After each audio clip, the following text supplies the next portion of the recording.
Thank you, Jay, and thanks to Chicago State University for being such wonderful hosts. I'm so happy to be in the city, especially when the weather's nice. And thank you so much to Willow Books, everyone there, especially Heather and Randall.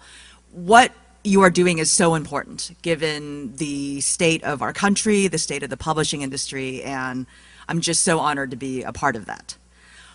The manuscript I'm reading from today is called The Four Words for Home, and it takes place in the United States and in Afghanistan.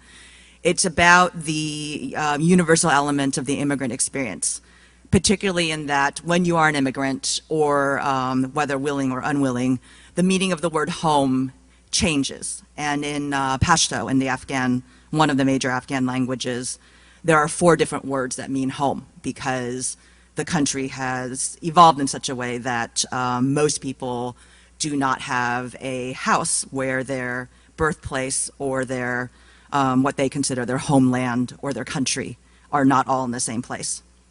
The excerpt I'm about to read does take place in Afghanistan. I am among the young women of a family called the Shirzais, who live in Kabul. I stayed with them in 2004 for about a month. These women were born during the Soviet War. They lived through the Civil War, the Taliban, and the US invasion. Nazo, one of the main characters, is 22 years old and in the 10th grade because she missed so much schooling during the Taliban years. And her new-ish sister-in-law is named Nafisa, and she's moved into the family compound to marry after she married Nazo's older brother, who is named Ayub. And their Afghan-American cousin and a female photojournalist have traveled with me. So I'm going to refer to the 5 of us as the 5 of us women. The part of the story that I'm not going to get to read because time is limited is about my own family's experience and how it parallels the experiences I had with this family. My family is Chinese, they're from Taiwan, and they immigrated in the 70s, around the same time that members of this family were fleeing the Soviet war. Okay, so now we're back in Kabul. Our days varied, but nights we were always together, the 5 of us women. Some evenings we sat on the edge of the concrete-covered well in the house's courtyard, leaning into each other under the fig trees as we chatted. Back in our room, we chased cockroaches the size of small mice out of our bathroom and bedroom curtains with plastic slippers. We listened to Bollywood tunes and Persian pop songs on Radio Arman, one of the first post-Taliban pop music stations, and danced in our tiny room, bumping into each other and giggling. Then we laid out our sleeping mats and stayed up late talking. We drifted off to sleep, shoulders almost touching, until the next day's call to prayer. One morning, I had gotten up earlier than usual and lingered with a cup of tea in the kitchen as the household prepared for its day. Nazo came in, wearing her school uniform of a black shalwar kameez and a white headscarf. Her English was not as fluent as Nafisa's, so Nazo often asked me for help with unfamiliar words. Once, when the city was abuzz about the Karzai administration's practice of giving ministry positions to family and friends of high-ranking officials, Nazo asked me what nepotism meant. That morning, she had said, "I have forgotten the word that means you are sleeping, but you are seeing things like you are waking." "Dream," I said. "Ah, yes," she said with a sly giggle. "Dream." She paused, a glint in her green eyes. "Did you have a dream last night?" I asked. Her pale cheeks turned pink. "Yesterday, I dream about yellow pants." She covered her face with her hands. Yellow Pants was her nickname for a black-haired young man whom she had spotted in Nafisa's wedding video, wearing goldenrod trousers and a black shirt. The men and women had celebrated and danced in separate rooms. A week ago, Nazo had shown us the video which depicted the men dancing in their room and told us that she was having her friends at her girls' school inquire about the man in the yellow pants. There was no dating in Afghanistan, and chances were Nazo would have an arranged marriage like Nafisa and her brother. But if she happened to spot someone, she knew how to put the wheels in motion in her circles of girls and their older sisters, mothers, and aunts. Nafisa had barely met Nazo's brother before they consented to marry each other. Their families were distantly related and had been talking about the match for quite some time.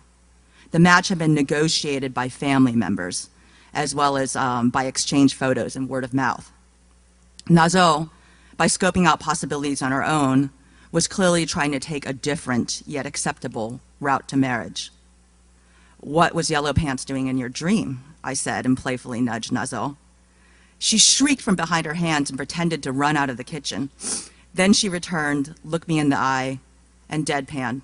"He was dancing, just like in the video."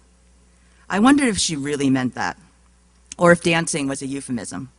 It was hard to know sometimes how innocent she and Nafisa were, what they understood of relationships, love, sex. They watched Hollywood movies, but even those were viewed through the lens of their experiences. After the Taliban were overthrown and movie theaters returned to Kabul, Titanic was a runaway hit because the tale of early 20th century American romance felt almost like an early 21st century Afghan one. A young upper-class woman, Rose, is forced by her family to marry a man from her social class, but falls in love with Jack, a poor man of whom her family disapproves. Even the unhappy outcome, the two lovers are parted eternally by the shipwreck, rang truer to Afghans than typical Hollywood fare. Love conquers all endings seemed unrealistic to them. Disaster, they understood. Of course, the version that was shown in Kabul theaters was censored, scenes that American audiences came to think of as the Titanic's signature moments. Jack sketching Rose in the nude, the two lovers fogging up the windows of her fiancé's Renault, were unceremoniously deleted. Nafisa showed me pictures of her and her husband, Nazo's brother, at their wedding.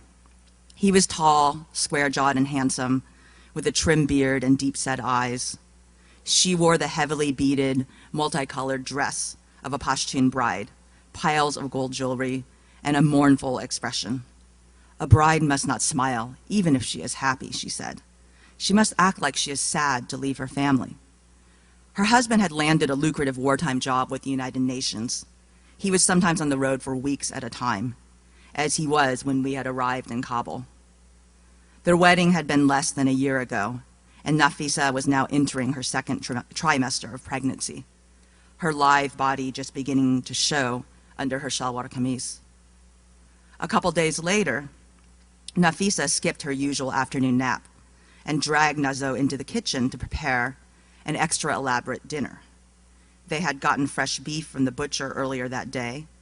Then Nafisa took a shower, picked out a new outfit, a soft pink silk shalwar kameez, then put on perfume, makeup, and tried on 5 different chador, those are the headscarves, before settling on one. As we all sat in the kitchen, watching her put the finishing touches on dinner, I caught her eye. "You're nervous today," I said, "and pretty." "Engineer," she said, using the family's nickname for her husband. The Pashto word for engineer was used to describe an educated man, is coming home today. Then, turning to me so only I could see it, she took her delicate hand, balled it into a fist, and bit down on her pinky knuckle. She gasped softly, feigning breathlessness, grinned at me, and then returned to stirring the stew. This was sexier than all of the deleted scenes from Titanic combined. Nazo, on the other hand, later announced to me that she was having friends inquire about another man she saw at the birthday party she took us to. "White suit," she said, eyes dreamy. I remembered him. He was indeed wearing an all-white suit and a bright red shirt. He had a smooth face and was a flamboyant dancer. "What about Yellow Pants?" I asked. She laughed. "Yesterday, we had contemplated some questionable meat in the freezer after one of the city's frequent power outages. Even families well off enough to have refrigerators couldn't rely on them. I taught her the word expired, explaining the labels in American grocery stores that indicated when something should be discarded. Yellow Pants," she said, flipping the end of her chador dramatically over her shoulder, "has expired." Thank you.